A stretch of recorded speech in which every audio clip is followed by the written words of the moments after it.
tardes a todos, a todas, bienvenidos, bienvenidas. Una tarde más estamos aquí en la Forja de las Letras. Hoy es San Isidro, 15 de mayo, por lo cual felicidades a todos los madrileños y las madrileñas.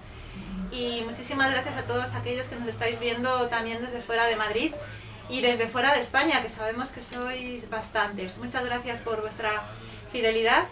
Y hoy es una de esas tardes que nos gustan en la Forja, porque hoy venimos a presentar a uno de nuestros amigos. En este caso es Juan José Saavedra Esteban, que nos ha acompañado muchísimas veces ya como oyente, como espectador, como amigo, porque ya realmente, Juanjo, eres amigo de la Forja. Y hoy venimos a presentar su última novela. Juan José es un escritor bastante prolífico, ha escrito ya casi 30, ¿no? Creo que son como 27... 28. 28 ya con este. Estamos en ello los 30. Sí, no tardarás nada, seguro que antes de fin de año lo consigues. Entre ensayos, novelas, poemarios, tiene una gran variedad de escritos y de publicaciones. Y además Juan José ha aprovechado muy bien su tiempo, su vida. Yo cada vez que hablo con él le digo, pero ¿cómo te ha dado tiempo a hacer tantas cosas? Porque es impresionante su currículum. Juan José es licenciado en filosofía, en teología, en filología hispánica, Sí. Que además tiene una tesis doctoral sobre la generación del 98. Sobre Silverio Lanza, Es el autor. que es uno de los, de los adalides, ¿no?, de esa generación. Maestro de Azorín, de Pío Baroja. Que además es desconocido para el gran público, por lo cual es muy interesante que tu tesis versara sobre él. Y también tiene estudios de psicología, de psiquiatría. Es que ha hecho de todo. Ha hecho de todo en la vida. También filología inglesa.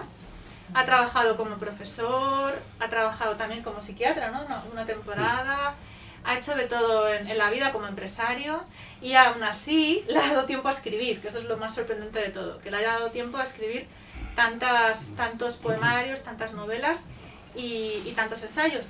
El libro que tenemos aquí hoy, no sé si es mitad ensayo, mitad novela, no sé cómo definirlo. Es una mezcla. Me encanta, como estamos entre amigos, vamos a dejar las formalidades. Me encanta mezclar. ¿Por qué tiene que ser ensayo? ¿Tiene que ser novela? No, yo empiezo la historia... ¿Quieres que empiece? Sí, vamos a... No, es una mezcla.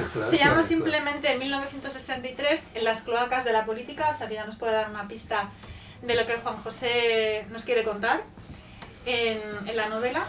Y simplemente, para los que no me conozcáis, soy María Morales, soy amiga de Soledad Garnero. Como yo digo, el motor, el corazón y el alma de la Forja de las Letras. Calle Cervantes número 10, en el barrio de las Letras de Madrid. Ahora que ya podemos movernos un poquito más, es un buen lugar para pasar en un paseo por el centro de Madrid. Entrad a la librería y a conocer a Sole, que os vais a enamorar tanto de la librería como de ella, como siempre digo. Y muchísimas gracias a Juanjo, no me quiero olvidar de él, al otro Juanjo, a nuestro otro amigo Juanjo, que es el técnico, que gracias al cual podremos ver esta transmisión, aparte de en Instagram, también en YouTube. En los próximos días estará disponible el vídeo. Y ahora sí, Juan José, es tu momento. Hoy has venido a hablar de tu libro. Yo he venido a hablar de mí. Entonces es tu momento y me gustaría que nos contaras en qué momento, cuál fue el germen de esta obra. Bueno, ante todo dar las gracias a la Forja de las Letras, a ti y a todos los amigos que han venido y muchos que durante el día me están mandando mensajes, los de Taiwán, los de México, de Argentina, de Corea, siempre me dicen, los de Reino Unido, oye, que no podemos, pero estamos en el corazón. Bueno, pues a todos los que estáis allí. Y luego a los que estáis aquí, vamos a intentar me gustaría que yo ponerme allí, que yo se pusiera aquí, pudiéramos intervenir. Me molesta mucho cuando hay un individuo que es un genio, que está aquí y los demás parecemos tontos, ¿no? Somos todos genios.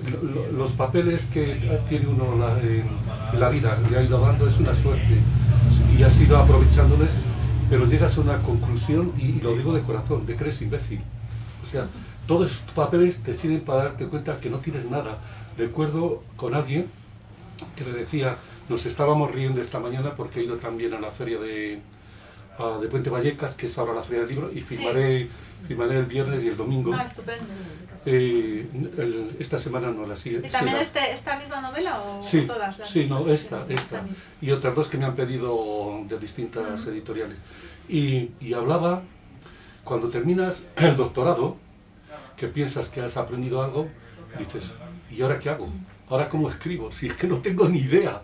Entonces te metes a ver por internet y cómo escribir y tal, y hay mucha información y muy mala información, que al final a veces son sacardineros, te dicen, curso de no sé qué, curso, que los habrá buenos.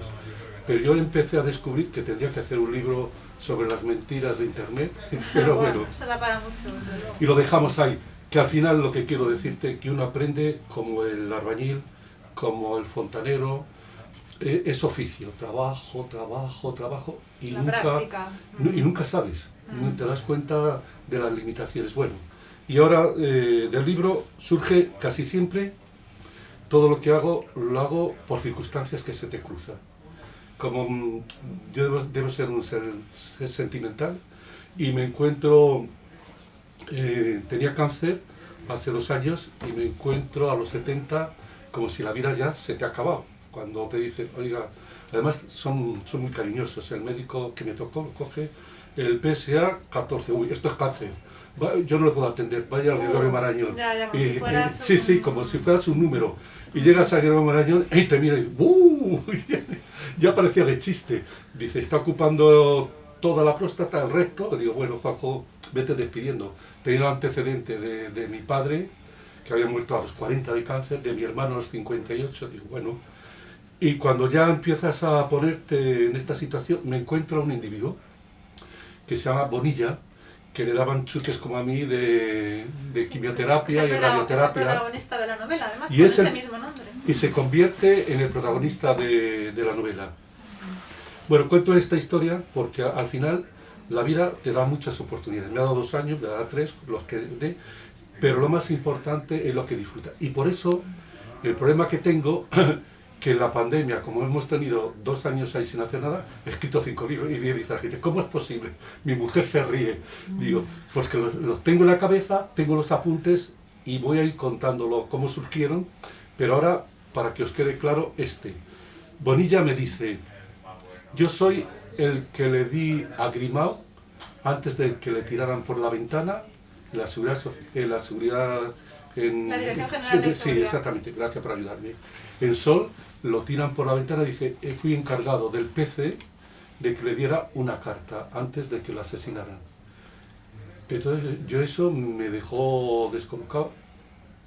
Él vive en este pueblo de Carabaña, entonces fui a visitarle y a grabarle y a hablar y a charlar.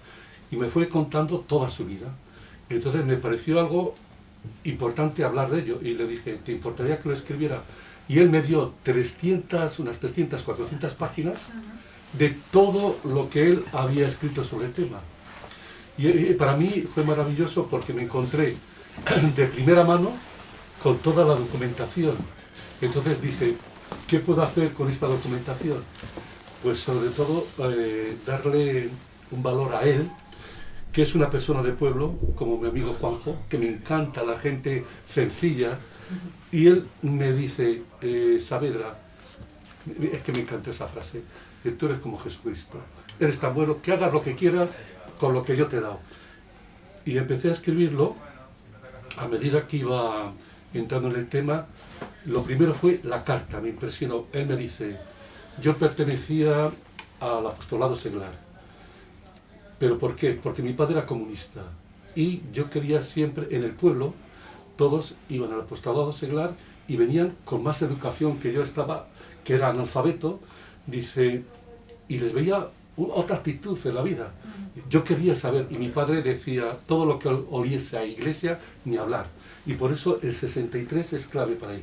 Muere el padre, y al morir el padre se apunta al apostolado seglar. Conoce a un montón de gente y conoce a la mujer de Martín Villa. Entonces, eso va a ser otro punto clave en su historia. Cuando él viene a trabajar a Madrid y explico cómo se forman los sindicatos. Él se mete en los sindicatos y en un momento determinado, en una reunión de una célula del Partido Comunista, le dicen, Bonilla, solo tú puedes hacer esto, llevar esta carta a Grimau, antes de que lo maten, porque lo van a fusilar. Y entonces él, le dicen, tienes que ir a la Perkins, que era una empresa de trabajadores de motores, y dice, te vas a dejar coger, y una vez que te has dejado coger, te llevarán a la celda donde está él. Y tú le das la carta. Entonces cuento la historia, es cómo sucedió eso. Pero a medida que voy avanzando, quiero saber más de su vida. Y entonces encuentro, por un lado, la política nacional en el año 63 y la política, yo la llamo la política con H, desde la historia con H y la historia pequeña de los pueblos. Y voy viendo el paralelismo de su historia, que él se mete, entra en el PC y del PC pasa al PSOE porque no podía pagar por ser del PC tenías que pagar una pequeña cuota y él no tenía dinero y el PSOE le dice no, puedes venir con nosotros y no hace falta que lo pagues. Entonces me va contando su historia política, lo que pasó en el ayuntamiento, qué es lo que está pasando ahora, lo mismo. Una anécdota, cuando llegan las elecciones y el PC es en mayoría, el PSOE siguiente y el PP, el que es presidente del PSOE le propone unirse con el PP y él dice que había firmado para estar con la izquierda, no para el PP. Y si no están de acuerdo van a Chiqui Venegas, que era entonces el representante del PSOE aquí en Madrid, y vino a decirle y le dieron la razón.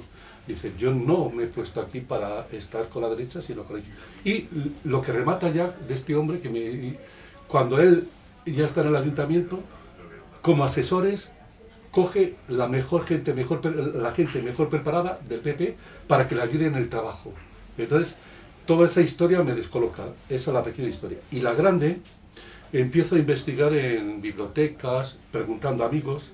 Hay un amigo muy interesante que encima se llama como el de las cloacas, ¿cómo se llamaba Villarejo, que es el que me da también información. Y digo, pongo aquí Pedro Villarejo, digo, si eso te ocurra, dice que no se te ocurra. No, él tiene el mismo nombre y es corrector y conoce mucha historia del PC. Pero no son familia. No, pero me cuenta anécdotas de esta historia. Y cuando investigo he aprendido con la vida una cosa extraña, que son los hechos, no lo que se dice. Y veo que los hechos, en un momento determinado, en el 2014, a Martín Villa lo quieren encausar con un juez argentino y le apoyan los dirigentes de comisiones obreras, los dirigentes de UGT, no las bases, los dirigentes mandan cartas diciendo nuestro compañero y tal.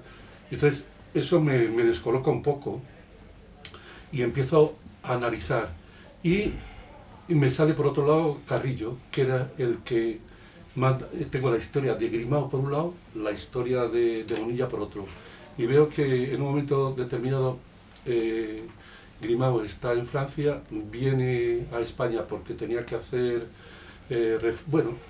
coordinar un poco el PC que estaba aquí sin coordinar, y le manda a Carrillo y a los pocos días, me parece que es a los 2 días, lo cogen, porque con el compañero que había quedado del PC lo denuncia y entonces se lo llevan,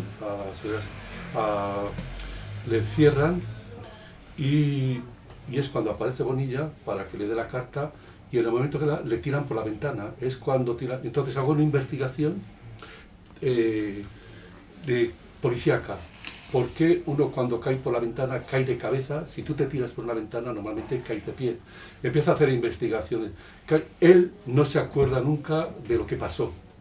Solo sabe que se encontró en el hospital y lo que es terrible es que luego a los 2 meses le hacen un juicio sumarísimo que curiosamente el que le acusa no tenía de preparación como abogado. Lo contaré aquí. Bueno, y lo fusilan. Entonces, cuando empiezo a ver la investigación de la mujer, de las hijas, y voy uniendo y planteo una hipótesis. Para mí la hipótesis es Carrillo y Martín Villa lo sabían y entre todos le mataron y él solo se murió.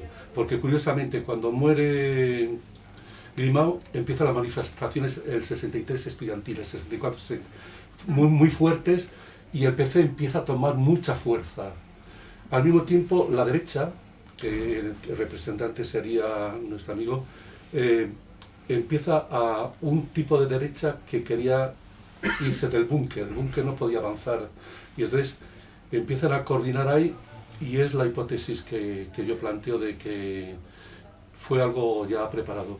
Y al mismo tiempo voy contando la historia de este otro, de la historia pequeña, cómo se va compaginando en los sindicatos, cómo se montan los sindicatos, gente que estaba como nosotros intentando salir adelante, y entonces pues los del metal se unen, los otros, y aparecen, él me dice, los políticos, les empiezan a engañar. Me dice eso, tal cual, es muy importante, lo pongo al principio del libro, y lo leo.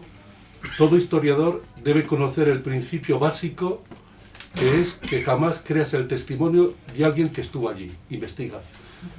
Entonces, él me da esos datos y me empiezo a asombrar de cómo se fue montando esta historia. Y claro, y cuando esto me lleva al PSOE, y es que aparecen nombres y apellidos de todos, cómo el PC está subiendo, y al mismo tiempo había que crear a alguien que contrarrestara esa izquierda que no era controlada, y aparece el PSOE, una persona que, hablo de los servicios secretos, lo mandan a Francia, quitan a los abuelitos del PSOE, se quedan los jóvenes, y los jóvenes empiezan a controlar y hacen leyes que todavía siguen y que han sido nefastas para nosotros, y lo voy contando. Y quería marcar algunas cosas para decirlo, sobre todo para que lo veáis de cómo va a poder. No sé si os aclaro, luego si queréis aclaramos algunas ideas, pero... Sí, la fecha exacta, ¿por qué? Porque ese año es el que... Claro, el 63 es cuando matan a Grimao, el 63 es cuando muere el padre de Bonilla, el 63 son cuando casi todo muere Luther King. Ahí voy dando datos de la historia nacional y la historia, que es un año extrañísimo. Hay montones de muertes. Kennedy, verás que empieza, ese año era algo, y fui uniendo. Pues mira, en la página 14, os quería leer, porque mejor queda así. Hace tiempo que el juego político, como en el ajedrez, se basa en mover las fichas, blancas, derecha, y negras, izquierda. Sin embargo, en el fondo no hay ninguna diferencia real. Las piezas se mueven en el tablero del dinero y del poder de las blancas. Las negras están para completar el juego, están acostumbradas a jugar juntas, algunas hasta son peones de las blancas. Debajo de la chaqueta de pana de los peones llevan una chaqueta príncipe de Gales.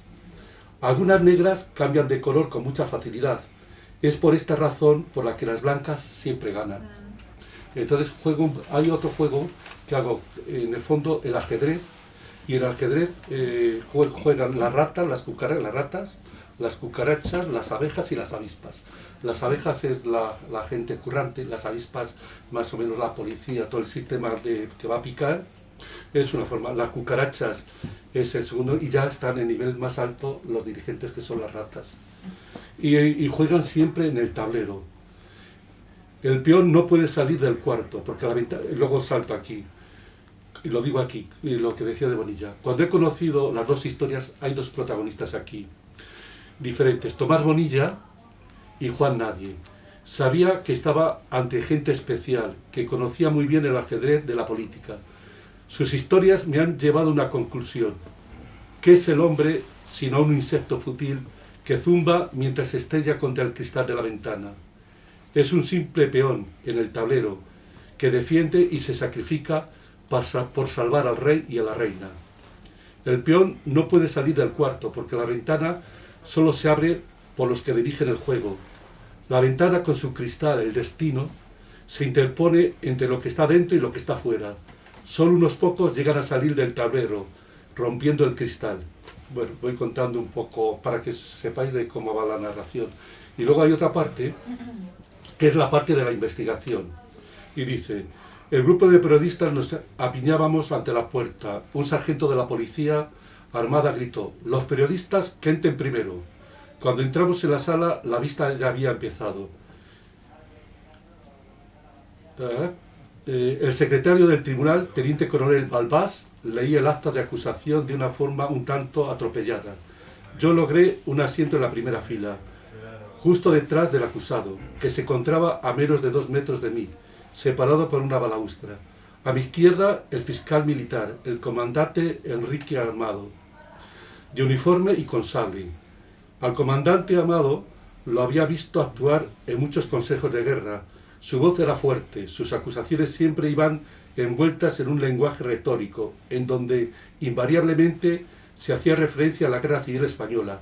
Sus respuestas a la defensa eran vivas, a veces algo violentas, enfrente del tribunal, con un crucifijo encima de la mesa y detrás sentados el coronel presidente. A la izquierda voy relatando cómo fue el juicio de él. Y luego termino aquí. En la segunda parte de la investigación que he hecho se centra en la hipótesis de que Carrillo y Martín Villa fueron cómplices de su muerte. Esta hipótesis se apoya en las opiniones de personas cercanas a ellos. Las hipótesis se determinan a través de procedimientos simples. Una vez descubierta la más probable, se establece la hipótesis contraria y se comprueba el grado de probabilidad que corresponde a esta hipótesis. Habiendo establecido esto, es posible considerar lo otro, las demás hipótesis. En el caso que nos ocupa, la hipótesis aparente más probable, en la que todos estamos de acuerdo, es que Grimau fue asesinado. La tragedia de Grimau es como Hamlet, y entonces voy comparando a Shakespeare con las tragedias. Y voy a ir narrando un poco, y por ejemplo, se pusieron una serie de cargueros. A la muerte de Grimau hubo mucho movimiento de estudiantil y también 3 canciones fundamentales, sobre todo la de Violeta Parra. ¿Os acordáis aquella que dirá el Santo Padre? Esa nos resuena. Era la música que había estado sonando todo este tiempo. La música que ahora sonaba procedía de un deseo que ya con el primer compás decía: que se conozca la pequeña historia de ayer y de los tiempos actuales. De los tiempos actuales, aunque nunca estuvimos fuera de peligro y era tampoco, nosotros somos el cuchillo que puede cortar el aguijón de las avispas y descubrir el rostro de las ratas y de las cucarachas. Y aquí en esta canción te has basado para elaborar tu... Sí, he utilizado también las canciones. Yo te digo, y luego te sorprende, porque estás leyendo, ¡pum!, y te encuentras una página en blanco. En lugar de hacer capítulos, quería hacer algo distinto. Tú vas a estar leyendo y lees. Verás, Tomás, le dije, hay cosas que sabes y otros que desconocen. Quiero que conozca lo que me contó Juan Nadie. Tomás me cuenta la visión del Partido Comunista, Juan Nadie de los anarquistas, y entonces voy uniendo. Y de repente lo vemos cuando se defiende a los políticos de dudoso pasado. Y de repente, pum, te encuentras, ¿y qué pasa aquí? Y empieza otra vez, otra historia. Esta información la recibí de un amigo. Y bueno, en lugar de hacer como capítulos, lo hago con páginas en blanco, donde te quedas así y dices, claro, ¿qué pasará? Bueno, esto es que ¿sabes lo que pasa? Que uno habla mucho y lo que importa es lo que la gente quiere saber. Claro, a mí me gustaría saber, porque igual que has comentado, que no te puedes fiar 100%, o no puedes basar por lo menos una tesis o una hipótesis en lo que te cuenta una persona que vivió los acontecimientos.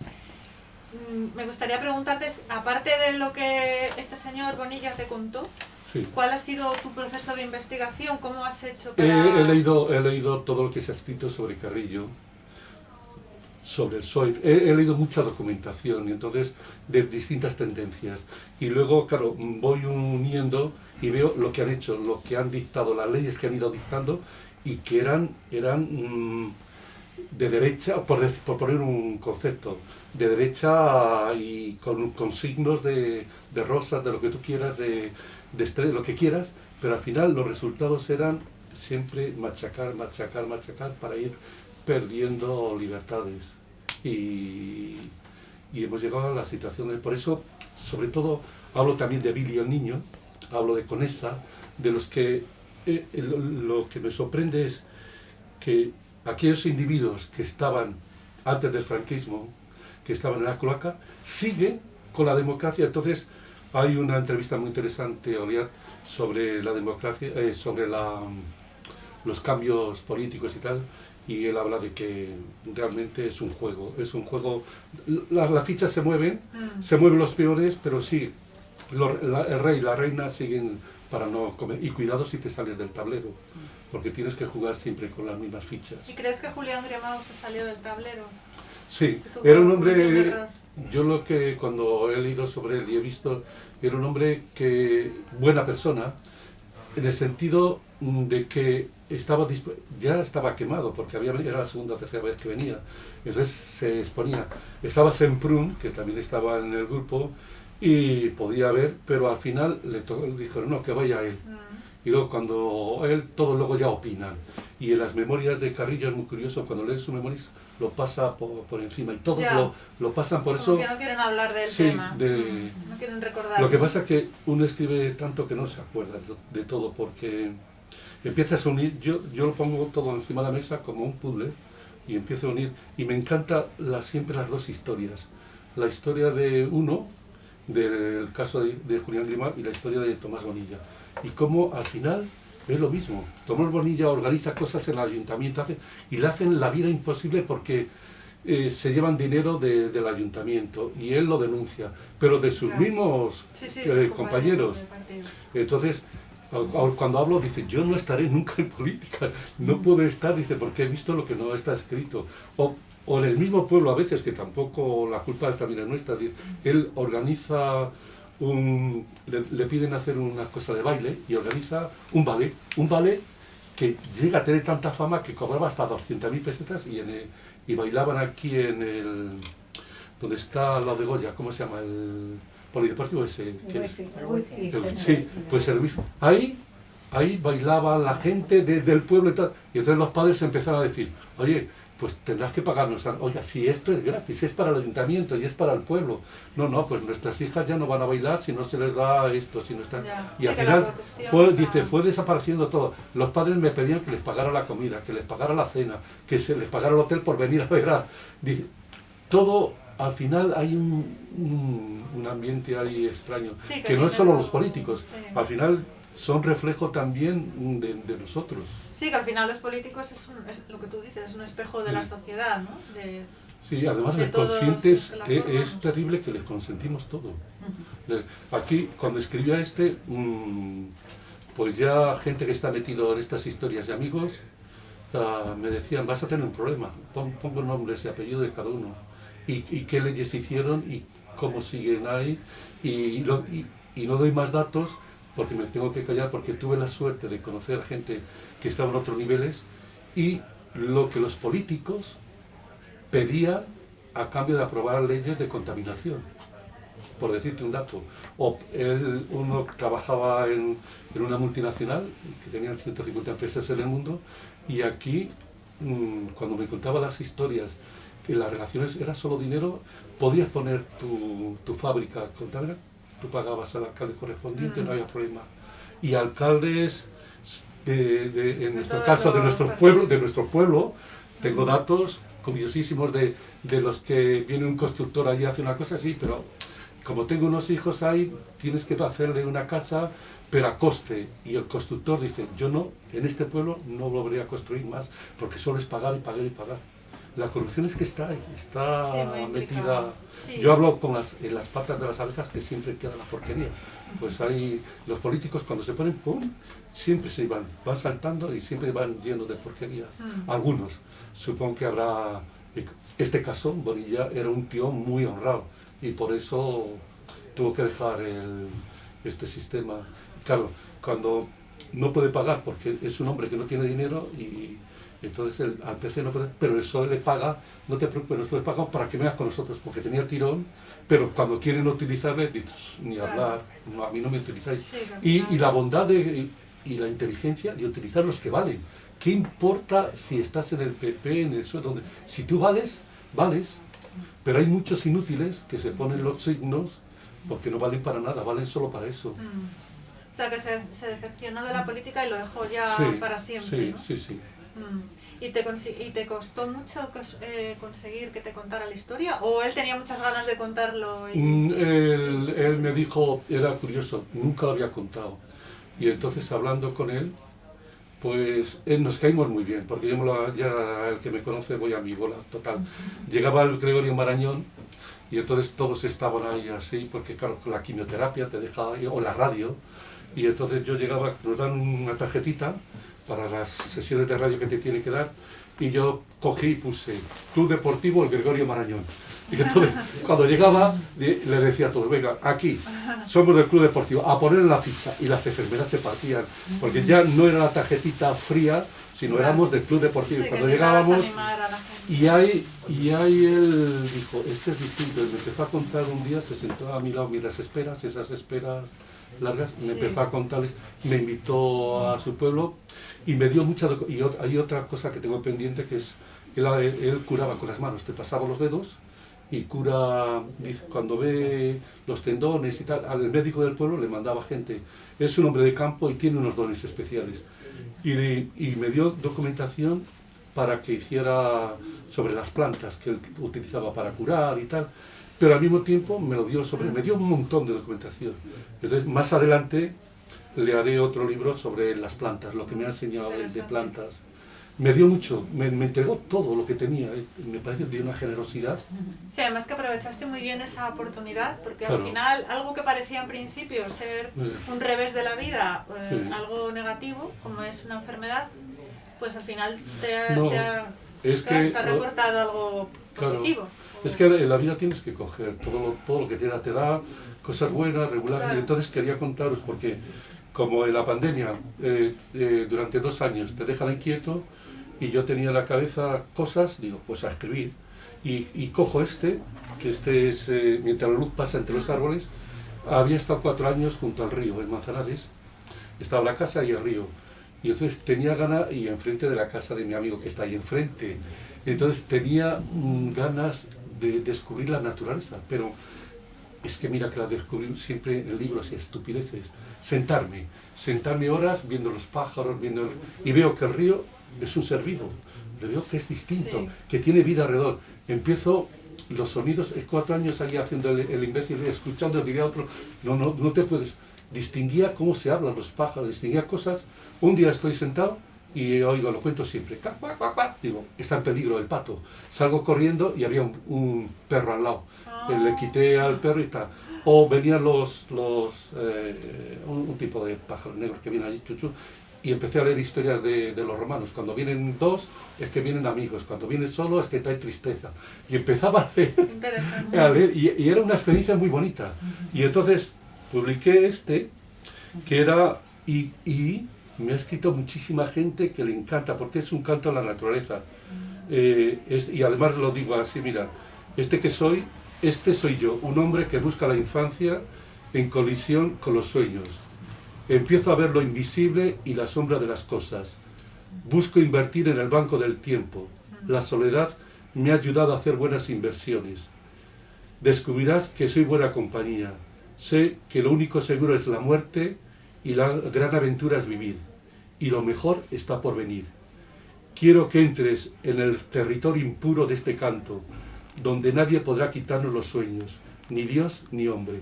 Y siempre lo repito, esa frase, que no te quite nadie ni Dios. Por cierto, hay amigos de Oslo que me estarán viendo que me dijeron, Saavedra, me acuerdo de ti, que me dijiste que nunca me quiten la alegría. Porque era una chica que tendría sus problemas, hablábamos por internet, y le dije, es que no dejes que te quiten la alegría. Mira que nos quieren quitar todo, hasta la alegría. Había del Roto, que siempre me acuerdo aquello, que decía, ¿y si nos quitan lo bailado? Porque son capaces hasta de quitar lo bailado. Porque siempre por lo menos nos queda eso, pero si encima nos lo quitan, pues ya... Yo hice un poema que era eso, que nos puede quitar lo bailado, pero no nos va a quitar ni los sueños, ni las nubes, ni el agua, ni el viento. Eso lo decía. Eso todavía es de todos. Volverá. Y ese le hice ahí, y por eso lo quería contar. Pero curiosamente, cuando estoy en la pandemia, me empiezo a encontrar historias que digo, pues estoy desorientado, digo, esto es una pérdida de libertad. Veo que sí, que el virus está, empiezo a mirar prensa extranjera y a ver todo, informarme todo lo que podía.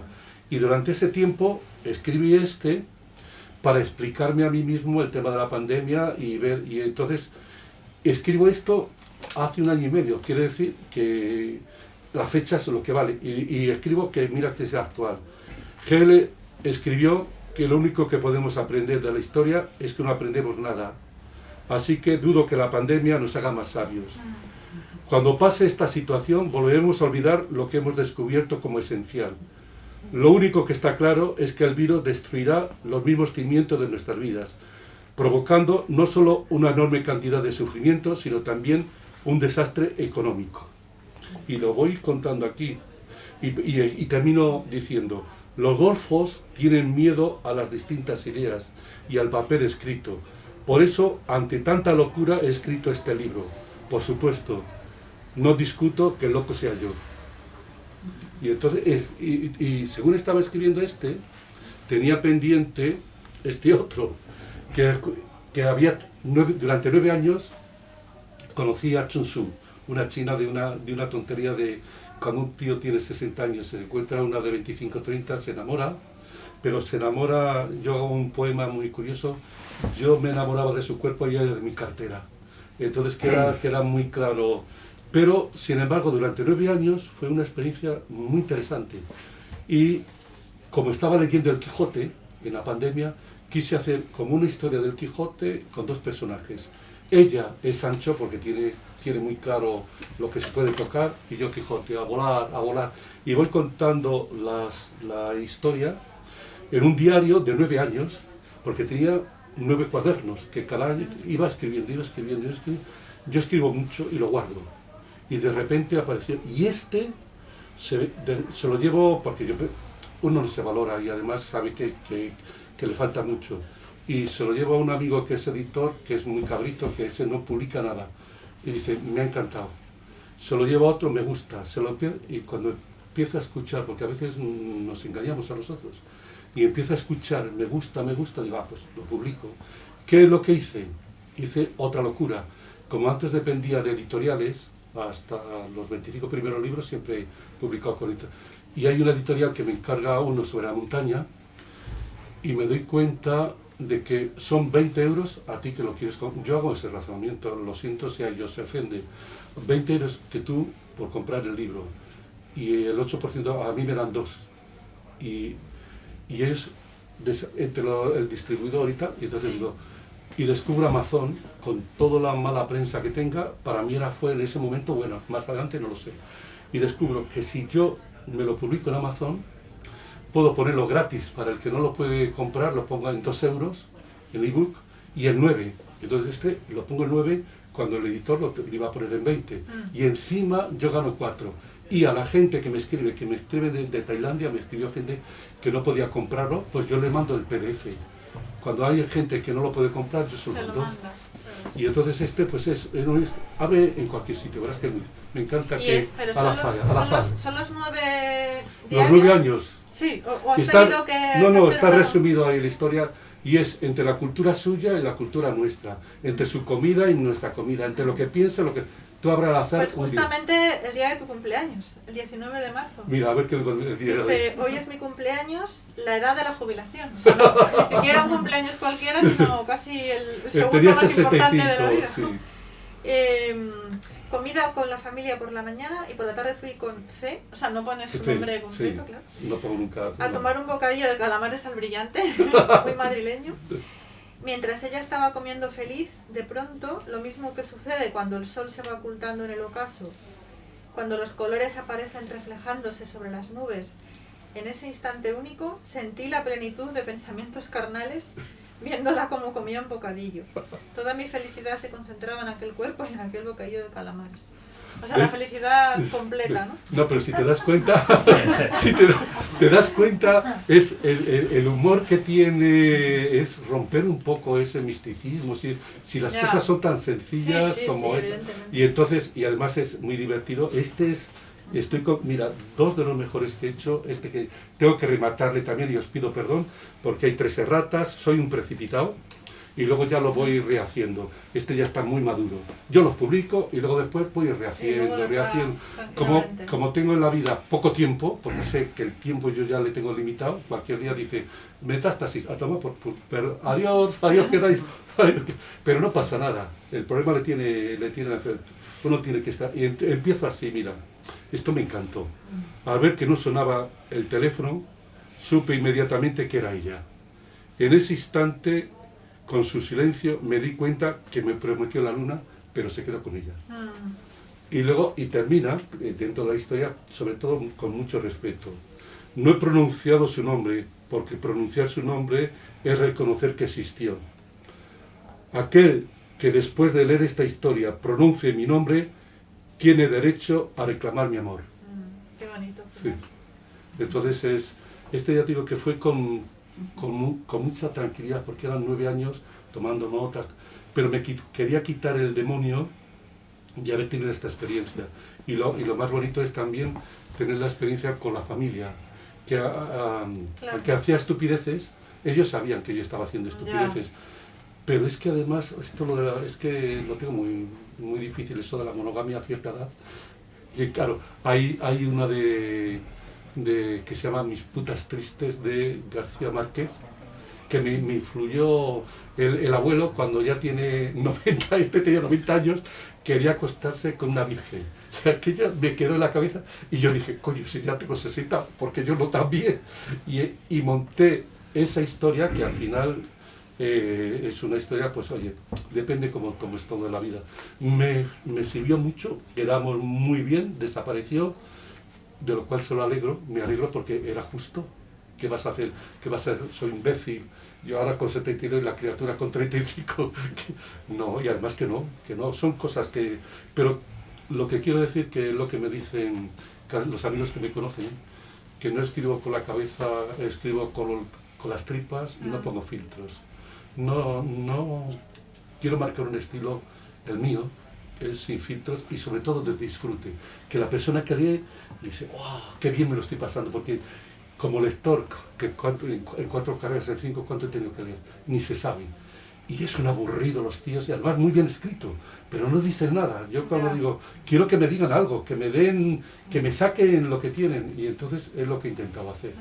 Soy un pesado, perdóname. Pregúntame. No, te iba a comentar que en otras tertulias con otros autores nos comentan que sobre todo al principio les es muy complicado el evitar esa autocensura, esos filtros que nos ponemos a nosotros mismos.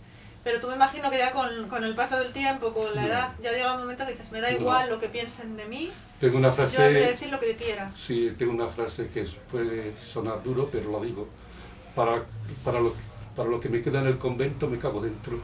No sé, sí, es que es una frase que lo dice todo, o sea, que lo resume todo. Llegando mi hija es periodista y también es muy curiosa porque te conocen más los de fuera que tú mismo. Y a veces te crees y dice, cuando tú te mueras, pondremos una frase en tu tumba que dice, aquí hay uno que pasó de todos hasta de ustedes.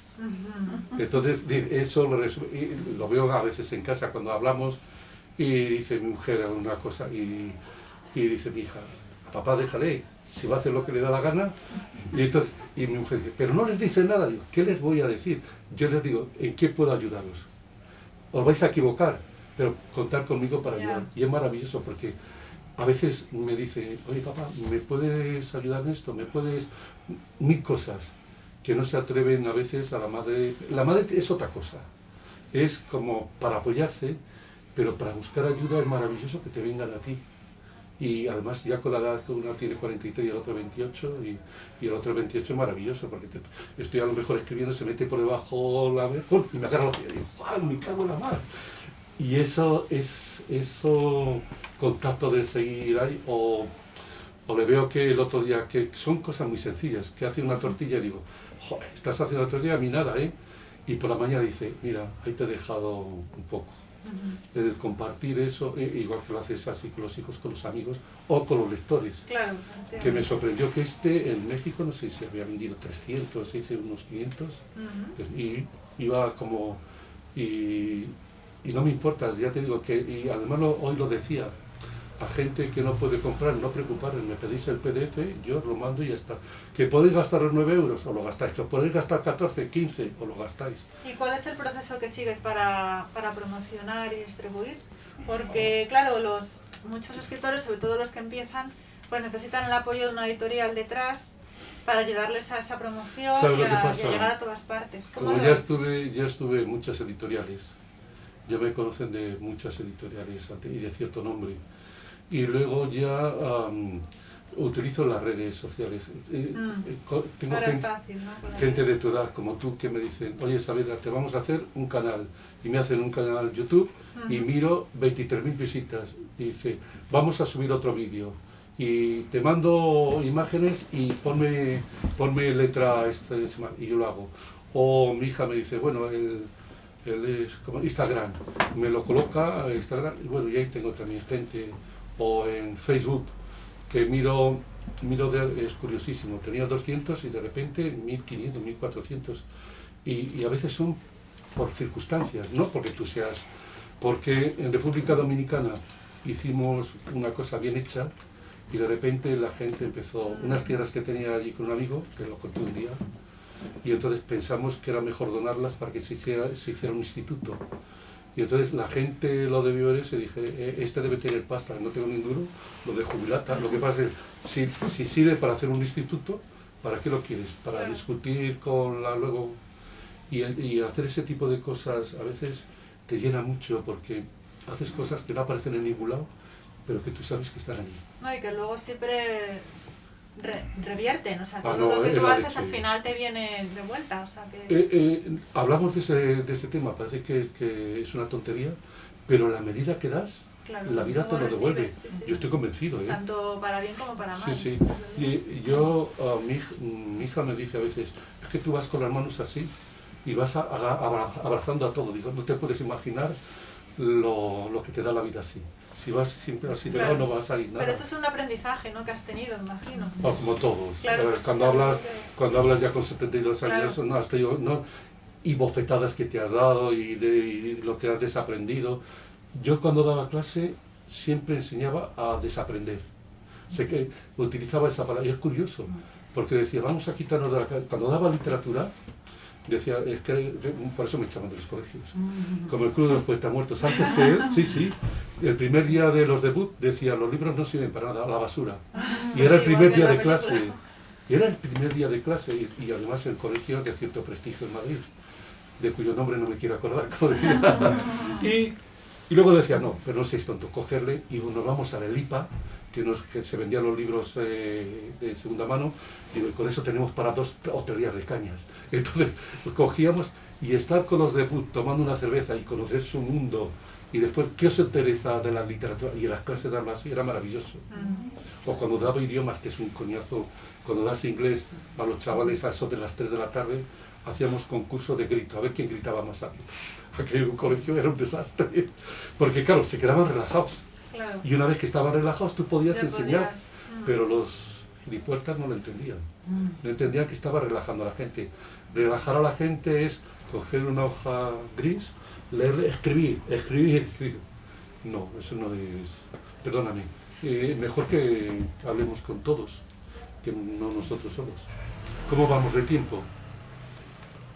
20 minutos. No, Oh, muy bien. 10 minutos. Podemos hablar. Nos queda tiempo suficiente. Podemos hablar. Porque no sé qué pasa, que siempre hablamos de aquí y los que vienen aquí quieren saber que para eso han venido.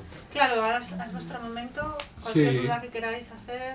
O lo que queráis saber. Si Os voy a queréis que os contestar lea sin filtros. Pues si quieres leer algún párrafo más para animarles a... No, pues mira, deberíamos, por ejemplo, al azar. ¿Quién se anima a leer algo al azar? Abrimos y lo que salga. Me encanta eso siempre. ¿Te atrevas? Yo me atrevo, sí. Bien. Cógete, abre al azar y lee de ese. Luego cogemos otro. Perdonad si leo mal. Sí, no te preocupes. Tú lees despacio. Mira, que 19 de marzo. Está marcado. Muy bueno eso. ¡Ay, qué tramposo! 23 de agosto. 23 de agosto, vamos bien. 23 de agosto. A ver qué dice. Por la noche tengo un sueño.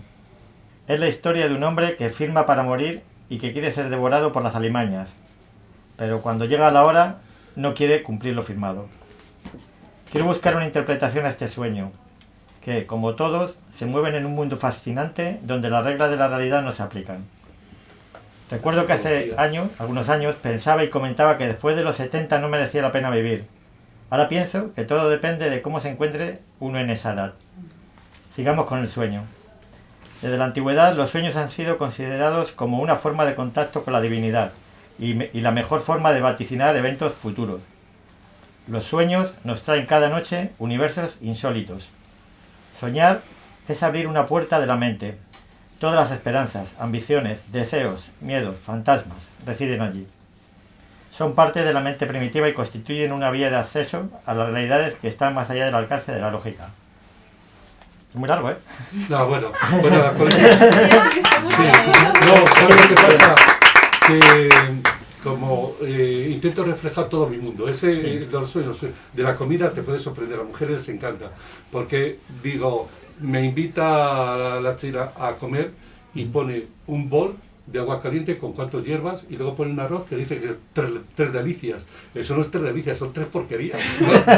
Y entonces le digo, ¿cómo hacer una paella? Y le escribo y la practico y hago una paella con ella y digo, los ingredientes que tienes que tomar. O ella me dice, ¿cómo hacer nido de golondrina? Que tiene otro tipo de ellos. Y yo le digo, ¿cómo hacer comida griega? Y voy mezclando las comidas con las experiencias. Ese es uno. Y luego el de Adiós, adiós, era porque tenía una espina, clavada. Cuando todo el mundo habla de Dios, me cabrea porque no saben de qué Dios hablamos. Entonces hice que se llama así, Adiós, adiós, los intermediarios y las máscaras de Dios. Cada uno tiene sus creencias. Yo soy más de la línea de Spinoza, es la totalidad. El mundo es una totalidad, tú eres Dios, tú eres Dios, Y entonces hay siempre algunos maestros que quieren coger el camino y llevar a las ovejitas y decir que Dios se les ha revelado a ellos, a ti no, a ellos. Entonces me cabreé y hice por eso Pero si queréis, del que estamos hablando hoy, abrimos una cosa al azar y leo otro. ¿Os apetece alguno? Pero con toda tranquilidad, ¿eh? Sí, es que es más bonito que participemos así, y si queréis hacer preguntas, lo que queráis. Los republicanos, después de ser juzgados, volvían de nuevo al pueblo. Pensaban que les habían a dejar tranquilos. Pero sí, existía una nueva denuncia. Regresaban de nuevo a la cárcel y así año tras año. Esto es lo que sucedía a mi padre, me aclara Tomás, hasta que por fin fue juzgado por un tribunal superior que confirmó su inocencia y salió, sobreseído de causas. Por fin pudo regresar al pueblo, pero estuvo totalmente vigilado y reprimido hasta la hora de su muerte. Sigue comentándome. Mi padre murió en el año 1963, a consecuencia de no poder moverse por su enfermedad, el reuma. Se cayó de la borrica cuando venía del campo. Yo me lo encontré y lo llevé a casa, donde el médico de cabecera y al mismo tiempo forense certificó su muerte. Preparamos todos los trámites para su entierro, y grande fue la sorpresa cuando, faltando 5 minutos para ir a enterrarlo, se presentó el alguacil, con una orden del juez de paz diciendo que no se le podía llevar a la iglesia, y que tendríamos que llevarle campo otra vez hacia el cementerio. Después de aquel desagradable hecho, nos limitamos a enterrar los restos de mi padre en la sepultura de mis abuelos paternos. ¿Ves? Es la historia de Bonilla, que va contando aquellos años tan extraños. Entonces es una maravilla conocer gente así, es un lujo, ¿eh? O sea, que es todo real, todo lo que Sí, cuentas sí, de él. sí. Y él te dio permiso, imagino que sí, Sí, para contarlo todo. sí. Y además, date cuenta que está en un pueblo. Claro, y con su nombre, o sea, Y sale con con su su nombre y nombre, apellidos, y sale el ¿sabes? nombre del pueblo. Y sobre todo salen algunos cuando dicen, oye, ahora tú que estás en el poder me vas a matar, porque era de la otra, dicen, yo nunca... tú debes retirar eso que dices, yo no he matado nunca a nadie, ni te voy a matar. Esas rencillas de los pueblos, Claro. y tal, me dijo... Que no tenía problema. Que no hay, es que él ya tiene 76 y estamos con los dos igual. Entonces, Ya, sí, o sea, que era para tener que dar... claro, y él quería tener algo también para sus hijos. Y dije, Bonilla, que yo voy a poner todo. Dice, sin ningún problema. Ya lo imagino que ha leído ya el libro o no le ha dado No, tiempo todavía. es que curiosamente este libro lo hace Hace muy poquito que 5 o 6 días. Que tenía yo solo pedir uno para corregir. Y entonces, como se echaba el tiempo encima, pedí 7, 8, en lugar de pedir uno. Y ya empezó a corregir una rata aquí, otra, y ya voy corrigiendo. Y luego ya, en 10, 15 ya sale definitivo. Pero eso no quiere decir nada, que a lo mejor me ponga a corregir y digo, esto no me gusta, hay que añadir esto. Y al final se convierte en Lo otro libro. cambias. Es maravilloso considerarlo como algo vivo. Como algo Además, vivo. como no tengo que vivir de ello, escribo porque me da la gana y cuento lo que he vivido para que sirva para otros. Si no les sirve, es su problema, pero esto es la realidad. Cuando vas leyendo dices, ¿y esto es posible? Sí. Y por eso te digo, a veces también lo cuento aquí, que la realidad supera lo que... Como las palabras las repetimos siempre, supera la ficción, ¿eh? No te puedes imaginar en política los tinglados. No te puedes imaginar. Cuando vean los servicios, los dobles agentes, aquí hablo de dobles agentes. Sí, que eso no es de las películas de no. 007, sino que Y hablo con nombres y apellidos, dobles agentes. Yo qué sé, Martín Villa, cuando da la orden al capitán de disparar en una iglesia de obreros con 150 heridos y 5 muertos, y ahí se quedó la historia. Ahí nadie, cuando le quieren encausar, todos nuestros compañeros, los de comisiones obreras, los otros, es que nuestro compañero, tu compañero, que defenderlo me parece bien, pero hombre, no te vendas así, creo yo, ¿eh? No, yo qué sé, si el otro es negro, es negro. Yo en mi pueblo me llevo bien con todos, pero el que está ahí, pero no le voy a defender. Si tiene una causa, claro, debe responder ante la justicia. Sí. Pues muy compañero tuyo que sea. Claro, si es justo, es justo. Lo que es justo no lo debe saltar, pero es que el concepto de justicia, de ley, es como algo etéreo para mucha gente. Y la ética, el problema aquí hablo de las izquierdas y las derechas. Si no hay ética, quítate tu apellido izquierda-derecha, demuéstramelo en tu trabajo ético, que es lo que no se valora eso. La ética, en mi caso, aplicármelo, a mi familia también. Si juego a las cartas, juguemos todos a las cartas, pero lo saben. O sea que Julián Grimau sí que tenía esa ética y por eso a lo mejor... Exactamente, era un hombre de una responsabilidad muy recto.